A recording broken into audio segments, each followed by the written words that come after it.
السلام علیکم ورحمۃ اللہ وبرکاتہ۔ میں سعود بشیر۔ آج جو ہم پڑھنے جا رہے ہیں وہ الدرس الثامن، آج ہم انشاءاللہ مکمل کرنے جا رہے ہیں کہ جو کہ 8واں درس ہے دروس اللغت العربیہ کے پہلے جز میں۔ آج تک ہم نے 4-5 لیکچر دیے ہوں گے، مجھے یاد نہیں ہے، لیکن انشاءاللہ آج ہم اس درس کو 8ویں چیپٹر کو مکمل کرتے ہیں۔ پیج نمبر جو میری کتاب پہ ہے وہ ہے 46۔ ٹھیک ہے، آج جو ہمیں آج تک ہم نے 5 تمرینات پڑھی تھیں جو کہ ہم نے اس سے پہلے والے درس میں پڑھا تھا۔ اس میں مقصور جو ہے اس کے بارے میں ہم نے پڑھا تھا۔ آج جو ہمیں پڑھنا ہے اقرأ وکتب، پڑھو اور لکھو۔ هذا الطبیب من انگلترا، یہ ڈاکٹر انگلینڈ سے ہیں۔ اصل میں جو آپ نے اس سے پہلے اس میں مقصور کے بارے میں پڑھا تھا، یہاں پہ آپ مشق کر رہے ہیں کیا یہاں پہ جو من ہے یا جو عامل ہے جارہ ہے کیا وہ عمل کرتا ہے یا نہیں۔ یہ آپ کے لیے مشق ہے جو آپ نے اس میں مقصور کے بارے میں پڑھا ہے کہ وہاں پہ جو اعراب مقدر ہوتا ہے وہاں پہ کوئی تبدیلی نہیں آتی۔ یہاں پہ آپ سے مشق جو ہے لی جاتی ہے، کروائی جاتی ہے کہ آپ نے کتنا سمجھا ہے۔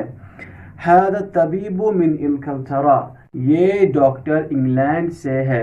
من جو ہے جار ہے، اس کے بعد زیر آنی چاہیے تھی، لیکن انگلترا یہاں پہ زیر نہیں آئی کیونکہ یہ اس میں مقصور ہے، اس کے آخر میں الف ہے۔ جس لفظ کے آخر میں، جس کلمے کے آخر میں الف ہو اس کو کہتے ہیں اس میں مقصور، اس کلمے کو کہتے ہیں اس میں مقصور۔ تو انگلترا کے آخر میں الف ہے تو یہ آپ کے پاس اس میں مقصور ہے، اسی لیے من کے بعد اس پر زیر نہیں آئی۔ ذهب حامد الى فرنسا، حامد فرانس گیا۔ الى جار ہے، اس کے بعد زیر آنی چاہیے تھی۔ فرنسا کے آخر میں الف ہے تو یہ بھی اس میں مقصور ہے، اس پہ بھی اعراب مقدر رہتا ہے۔ محمود مریض، محمود بیمار ہیں۔ هو الآن فی المستشفى، وہ ابھی ہسپتال میں ہیں۔ فی جار ہے، المستشفى، فی المستشفى کا آخری حرف الف ہے، نطقاً آواز سے الف لگ رہا ہے تو یہ اس میں مقصور ہے، اس پہ بھی فی نے کوئی عمل نہیں کیا۔ ذهب عبداللہ من المانیہ الى انگلترا، یہاں پہ 2 ہے، المانیہ کے آخر میں بھی الف ہے، انگلترا کے آخر میں بھی الف ہے۔ عبداللہ گیا کہاں؟ من المانیہ، جرمنی سے انگلینڈ۔ تو من جار ہے، جار کے بعد زیر آنی چاہیے تھی لیکن المانیہ پہ زیر نہیں آئی کیونکہ اس میں مقصور ہے، اعراب مقدر رہے گا۔ الى انگلترا، الى جار ہے، انگلترا جو ہے مجرور ہے لیکن یہاں پہ اعراب مقدر ہے، انگلترا پر بھی زیر ظاہر نہیں ہوئی۔ هذا الكتاب لعیسیٰ وذلك الكتاب لموسیٰ، یہ کتاب عیسیٰ کی ہے اور وہ کتاب موسیٰ کی۔ لعیسیٰ، عیسیٰ، جار ہے، عیسیٰ آواز میں آخری حرف کیا ہے؟ الف ہے تو عیسیٰ بھی اس میں مقصور ہے، اس لحاظ سے جار جو اس نے اس پر عمل کیا لیکن اس کا عمل ظاہر نہیں ہوا۔ لموسیٰ بھی سیم ہے، ل کا مطلب ہوتا ہے کے لیے یا کا، اور یہ جار ہے اس کا عمل جو ہے وہ زیر ہوتا ہے۔ موسیٰ جو ہے اس کا آخری حرف بھی الف ہے، اس لیے موسیٰ پر بھی ل نے کوئی عمل نہیں کیا۔ هذا المحدث من امریکہ، یہ انجینئر امریکہ کا ہے۔ امریکہ ہم نے پہلے ہی پڑھا ہے، اس پر کوئی عمل اس لیے نہیں ہوا کیونکہ اس کا آخری حرف الف ہے۔ اس سے پہلے اگرچہ من جار ہے لیکن اس میں مقصور ہونے کی وجہ سے امریکہ پر کوئی ظاہری عمل دکھائی نہیں دے رہا ہے کیونکہ یہ اس میں مقصور ہے۔ بس اتنا آپ کو یاد رکھنا ہے، اس میں مقصور جس کا آخری حرف الف، آپ نے اس سے پہلے ویڈیو میں یہ پڑھا اور سیکھا ہے کہ جس کا آخری حرف، مثال ہم کہیں گے امریکہ، اس کا آخری حرف الف ہے تو یہ امریکہ جو پورا ہے اسے کہتے ہیں اس میں مقصور۔ ایسے ہی آپ کو میں کہوں گا المانیہ، اس کا آخری حرف الف ہے تو المانیہ پورا اس میں مقصور ہے. ٹھیک، اس میں مقصور پر اگرچہ کوئی بھی عامل داخل ہو، وہ عامل عمل تو کرے گا لیکن اس عامل کا عمل ظاہر نہیں ہوتا. ہم کہیں گے فی جو ہے یہ جار ہے، اس کے بعد زیر آنی چاہیے تھی. امریکہ پہ زیر اس لیے نہیں آئی کیونکہ یہ اس میں مقصور ہے، اس میں مقصور پر عمل ظاہر نہیں ہوتا. اتنا یاد رکھنا ہے. اقرا، تمرین نمبر 6. اقرا، پڑھو. السبورة امام طالب وحی خلف المدرس. اس کو پڑھنے سے پہلے یہاں پہ ایک قاعدہ ہے، پہلے ہم وہ سیکھیں گے اس کے بعد ہم اس کو پڑھیں گے.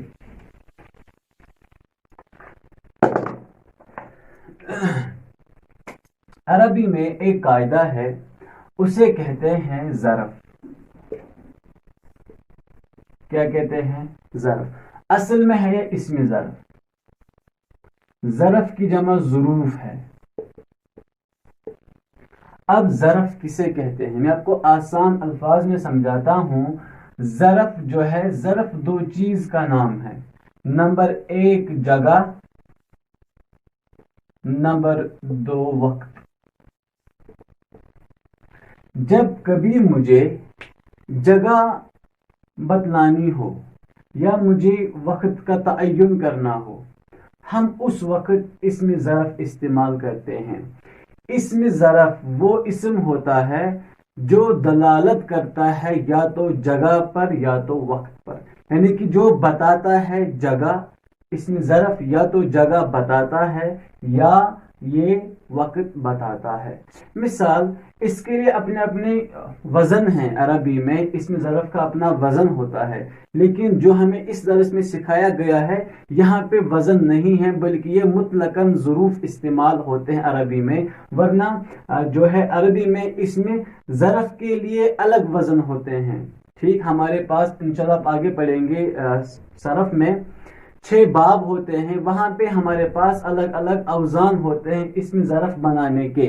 مثال باب نصرہ ہے، باب ایسے ہی سمیعہ ہے، باب کرومہ ہے. جو بھی ہمارے پاس ابواب ہیں ان میں الگ الگ جو ہیں، سب میں الگ الگ نہیں بلکہ وہاں پہ حرکت کے حساب سے اسم ظرف بنتا ہے، اور اس حرکت کی وجہ سے اسم ظرف کا وزن کبھی بدل جاتا ہے. ابھی ہمیں وہ اوزان کے بارے میں یہاں بحث نہیں ہے، بلکہ ہمارے یہاں عربی میں کچھ ایسے ظروف ہوتے ہیں جو مطلقاً ظرف ہوتے ہیں، وہاں پہ کوئی وزن نہیں ہوتا. بس وہاں پہ ہم کہتے ہیں عربی میں اس کلمے کو بطور ظرف استعمال کیا جاتا ہے، وہاں کوئی وزن نہیں ہوتا. ہم ظرف بنا سکتے ہیں لیکن جو ہمیں اس درس میں سکھایا جا رہا ہے اس میں ہمارے لیے وزن کا استعمال نہیں کیا گیا ہے. ٹھیک ہے، اب میں نے پہلے کہا اسم ظرف کی تعریف کیا ہے. اسم ظرف کی تعریف یہ ہے، یہ وہ اسم ہوتا ہے جو ہمیں بتاتا ہے کہ جگہ کا نام یا وقت کا تعین کرتا ہے کہ یہ کام کب ہوا تھا یا یہ کام کس جگہ ہوا تھا. اسے ہم کہتے ہیں اسم ظرف. یہ کام کب ہوا تھا، وقت ہے. صبح ہوا تھا، شام کو ہوا تھا، دن میں ہوا تھا، رات میں ہوا تھا، وقت کا تعین کرتا ہے. 11 بجے ہوا تھا. یا اسم ظرف تعین کرتا ہے جگہ کا، یہ کام مسجد کے سامنے ہوا تھا، مسجد کے پیچھے ہوا تھا. ایسے ہی جو ہے تعین کیا جاتا ہے وقت کا. جو ہمیں اس درس میں سیکھنا ہے وہ 2، ایک تو ہے امامہ اور دوسرا ہے خلفہ.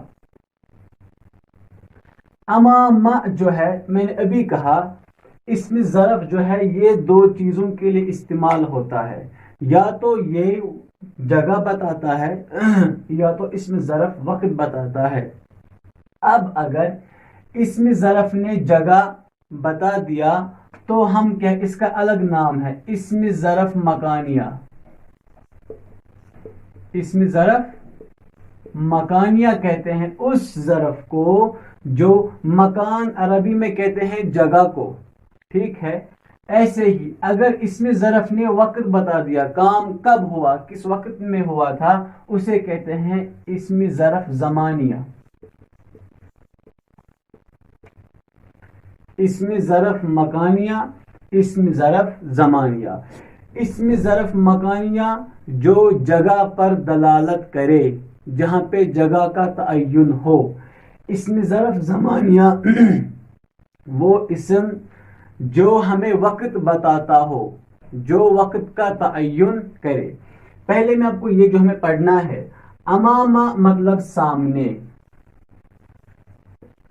سامنے جو ہے کیا یہ جگہ ہے یا وقت؟ آپ کو میں کہوں گا اسکول کی گاڑی اسکول کے سامنے کھڑی ہے، اسکول کے سامنے. اب جو یہ سامنے ہیں، کیا یہ وقت ہے یا جگہ؟ سامنے جگہ ہے، تو ہم کہیں گے امامہ مطلب سامنے. تو یہ عربی میں اسم ظرف مکانیہ ہے. کیوں؟ اس نے ہمیں تعین کیا کہ کوئی چیز کہاں پہ ہے، سامنے، تو سامنے جگہ ہوگی. خلفہ مطلب پیچھے. پیچھے بھی کیا ہے؟ جگہ ہوگی. ٹھیک ہے، اس میں ظرف مکانیہ آسان. یہ پہلے آپ اتنا یاد رکھیں گے، امامہ اور خلفہ دونوں اس میں ظرف ہے، ظروف دونوں ہے. امامہ مطلب سامنے اور خلفہ مطلب پیچھے. یہ ایک. نمبر 2، اس میں ظرف جو اب یہ قاعدہ ہے، اس میں ظرف جو ہے یہ استعمال ہوتا ہے عربی میں بطور مضاف. یہ مضاف نہیں ہوتا، مضاف نہیں ہوتا، بس یہ مضاف جیسا کام کرتا ہے. حقیقتاً میں، واقعتاً میں یہ مضاف نہیں ہوتا، بلکہ اس میں ظرف مضاف جیسا کام کرتا ہے. کیا؟ مضاف کے بعد ہمیشہ زیر آتی ہے، جس پر زیر آتی ہے اسے مضاف الیہ کہتے ہیں. آپ نے پڑھا ہوگا، ہم کہتے ہیں کتاب حامد، حامد کی کتاب. کتاب مضاف ہے، حامد مضاف الیہ ہے. 2 زیر اور 1 پیش. ٹھیک ہے، اس میں ظرف جو ہے یہ مضاف نہیں ہوتا، بلکہ اس کے بعد جو آتا ہے اس پر بھی زیر ہوتی ہے. کیا ہوتی ہے؟ وہ بھی مجرور ہوتا ہے. جیسے مضاف کے بعد مضاف الیہ مجرور ہوتا ہے، ویسے ہی اس میں ظرف کے بعد جو آتا ہے وہ بھی مجرور ہوتا ہے. وہاں پہ بھی 1 زیر یا 2 زیر استعمال کی جاتی ہے. مثال آپ کو میں کہوں گا المدرسۃ امام المسجد. سکول مسجد کے سامنے ہیں. امام ظرف ہے، ظرف مکانیہ. مسجد کے سامنے، تو سامنے کوئی جگہ ہے نا، تو ظرف ہے. اب مسجد پہ زیر کیوں؟ یہاں پہ امامہ جار نہیں ہے، یہ عامل جار نہیں ہے، بلکہ ظرف جو ہے امامہ یہ استعمال ہوتا ہے بطور مضاف. اس کے بعد جو استعمال ہوتا ہے وہ ہوتا ہے مضاف الیہ کے طور. نہ یہ مضاف ہوگا، نہ ظرف مضاف ہوگا، اور نہ ظرف کے بعد جو اسم استعمال ہوگا نہ وہ مضاف الیہ ہوگا. بچوں یاد رکھو، نہ ظرف مضاف ہوتا ہے اور نہ ظرف کے بعد جو اسم استعمال ہوتا ہے نہ وہ مضاف الیہ ہوتا ہے، بلکہ بس ہم مان لیتے ہیں ان کا کام مضاف الیہ جیسا ہوتا ہے، بلکہ حقیقت میں مضاف الیہ نہیں ہوتے. تو مسجدی کیوں؟ کیونکہ سامنے ظرف ہے. ٹھیک، امام المسجد. پھر ہم استعمال کرتے ہیں ظرف کو مضاف. یہ ابھی میں نے کہا حقیقی مضاف نہیں ہے، چونکہ ہم نے دیکھا کہ اس کی شکل جو ہے وہ مضاف الیہ جیسی ہے. امامہ ظرف ہے تو مضاف استعمال کیا جائے گا. ایسے ہی ہم کہتے ہیں، کیوں؟ شکل ہے تو ہم نے کہا اب نام بھی رکھیں گے، ورنہ اصل میں یہ مضاف مضاف الیہ نہیں ہوتا۔ اور المسجد جو ہے اسے ہم مضاف الیہ شمار کرتے ہیں، ٹھیک ہے؟ پھر ہم کہیں گے المدرسۃ مبتدا ہے اور امام المسجد مضاف مضاف الیہ مل کر کے مرکب اضافی، پھر مرکب اضافی مبتدا کی خبر، ٹھیک ہے؟ یہ سمجھانا ہے مجھے امامہ کے بعد زیر استعمال ہونی ہی ہونی ہے۔ زیر کا استعمال ہوگا اگر اس اسم سے پہلے ظرف استعمال ہو رہا ہے۔ فی الحال کے لیے آپ یاد رکھیں گے امامہ اور خلف، بہت سارے ہیں، فی الحال آپ یاد رکھیں گے امامہ اور خلفہ کے بعد ہمیشہ زیر ہی آتی ہے، ٹھیک ہے؟ اب کتاب اقرا پڑھو۔ السبورۃ امام الطالب وہی خلف المدرس۔ دیکھو السبورہ مطلب بورڈ، بورڈ طالب علم کے سامنے ہے۔ میں استاد ہوں، میرے سامنے بچے بیٹھے ہیں، بورڈ ان کے سامنے، تو یہ سامنے جگہ ہے نا، سامنے جگہ ہے تو امامہ کیا ہے؟ یہ ظرف ہے، اسی لیے الطالب با پر زیر، کیوں؟ کیونکہ ہم مانتے ہیں امامہ مضاف ہے اور الطالب مضاف الیہ بنے گا، تو اسی لیے ظرف کے بعد ہمیشہ زیر آتی ہے۔ وہی خلف المدرس، اور یہ بورڈ جو ہے یہ استاد کے پیچھے ہے۔ ابھی آپ دیکھ رہے ہیں بورڈ میرے پیچھے، پیچھے جگہ ہے نا، اسی لیے خلفہ کے بعد المدرس پر زیر آئی۔ این سیارۃ المدرس، استاد کی گاڑی کہاں ہے؟ ہی امام المدرسۃ، وہ اسکول کے سامنے ہیں۔ امام المدرسہ زیر کیوں؟ امامہ سامنے ہے۔ این بیت الامام، امام کا گھر کہاں ہے؟ بیت الامام خلف المسجد، امام کا گھر مسجد کے پیچھے ہے۔ خلفہ ظرف ہے، زمانیہ ہے۔ المسجد یہاں پہ جو ہے زیر کیوں؟ کیونکہ خلفہ استعمال ہوا ہے۔ این جلس حامد، حامد کہاں بیٹھا ہے؟ جلس خلف محمود، وہ محمود کے پیچھے بیٹھا۔ دو زیر کیوں؟ الف لام نہیں ہے، میں نے ابھی کہا ایک زیر یا دو زیر، لیکن زیر ہی آئے گی۔